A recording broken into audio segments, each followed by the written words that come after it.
हरे कृष्णा। कार्तिक मास यानी अनेक पर्वों और उत्सवों का मास। इस मास में अनेक महत्वपूर्ण तिथियां भी आती हैं और ऐसे ही परम पावन तिथि है कार्तिक मास के शुक्ल पक्ष में आने वाली चतुर्दशी तिथि, जिसे हम बैकुंठ चतुर्दशी के नाम से जानते हैं। कार्तिक पूर्णिमा से एक दिन पूर्व मनाया जाने वाला यह पर्व अत्यंत पुण्य प्रदायक और आध्यात्मिक जीवन में प्रगति करने के लिए सुवर्ण अवसर फिर एक बार प्रदान करता है। कार्तिक मास के शुक्ल पक्ष की चतुर्थ तिथि को भगवान विष्णु के साथ साथ भगवान शिव की भी आराधना की जाती है। कार्तिक मास का पालन करने वाले व्यक्ति के लिए यह दिन अत्यधिक पवित्र माना जाता है, क्योंकि इसी दिन दोनों देवताओं की एक साथ पूजा और आराधना होती है। स्कंद पुराण में कहा गया है कि एकादशी के दिन भगवान श्री हरि अपनी योग निद्रा से जागे थे और फिर त्रयोदशी के दिन देवताओं से मिले थे। तत्पश्चात चतुर्दशी के दिन सभी ने उनका दर्शन और पूजन किया था, इसलिए इस पर भगवान श्री हरि विष्णु की विधि विधान से पूजा की जाती है। इस दिन भगवान विष्णु की विधि विधान पूर्वक की पूजा रात्रि काल में की जाती है, यानी कि निषेध काल में, और अरुणोदय के समय में भगवान शिव की पूजा की जाती है।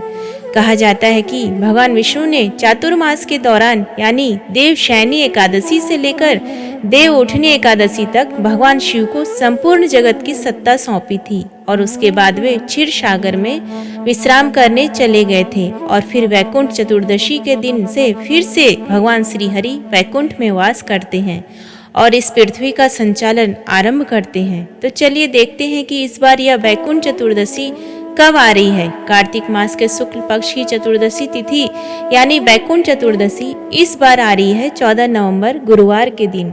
इस चतुर्दशी तिथि का प्रारंभ होगा 14 नवंबर गुरुवार के दिन सुबह 9:43 पर और इस तिथि की समाप्ति होगी 15 नवंबर को सुबह 6:19 पर। इस दिन भगवान श्री हरि की पूजा करने का निषेध काल यानी मध्य रात्रि समय होगा। 11:38 से लेकर 12:31 तक का इस दिन जो भी व्यक्ति पूर्ण श्रद्धा और निष्ठा पूर्वक भगवान शिव के साथ भगवान श्री हरि की पूजा करता है, उसे वैकुंठ में स्थान प्राप्त होता है। हरि और हर के मिलन की बेला को स्कंद पुराण, पद्म पुराण और विष्णु धर्मोत्तरण पुराण के अनुसार कार्तिक मास के शुक्ल पक्ष की चतुर्दशी तिथि पर भगवान शिव और विष्णु जी का पूजन किया जाता है।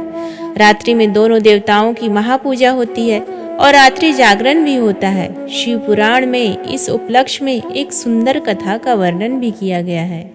कार्तिक मास के शुक्ल पक्ष की चतुर्दशी के दिन भगवान श्री विष्णु शिव जी का पूजन करने के लिए वाराणसी गए थे। भगवान विष्णु ने 1,000 कमल पुष्पों द्वारा भगवान शिव का पूजन किया था। भगवान शिव को कमल पुष्प अर्पित करते समय भगवान विष्णु को ज्ञात हुआ कि अंतिम पुष्प वहां नहीं है और तब भगवान विष्णु ने, जिनके नेत्रों की तुलना कमल से की जाती है, उन्होंने अपना पूजन पूर्ण करने के लिए अपना एक नेत्र निकाला और अंतिम पुष्प के स्थान पर भगवान शिव को अर्पित कर दिया।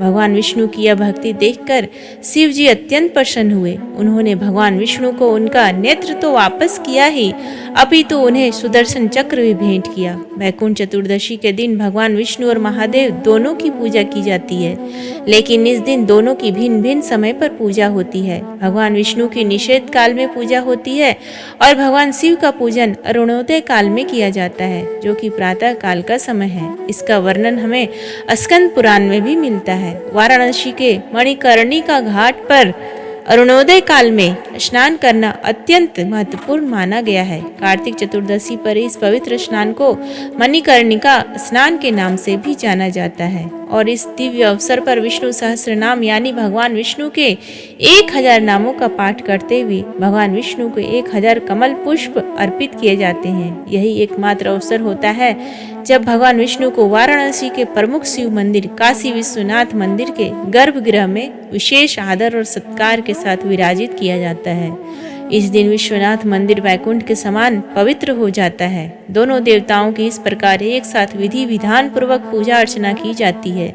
मानो वे परस्पर एक दूसरे की पूजा कर रहे हों। भगवान विष्णु शिव जी को बेलपत्र अर्पित करते हैं और भगवान शिव भगवान विष्णु को तुलसी पत्र की भेंट चढ़ाते हैं। तो इस प्रकार हम देख सकते हैं कि आने वाला बैकुंठ चतुर्दशी का पर्व अत्यंत महत्वपूर्ण है। इस दिन हरे कृष्णा महामंत्र का अधिक से अधिक जाप करना चाहिए।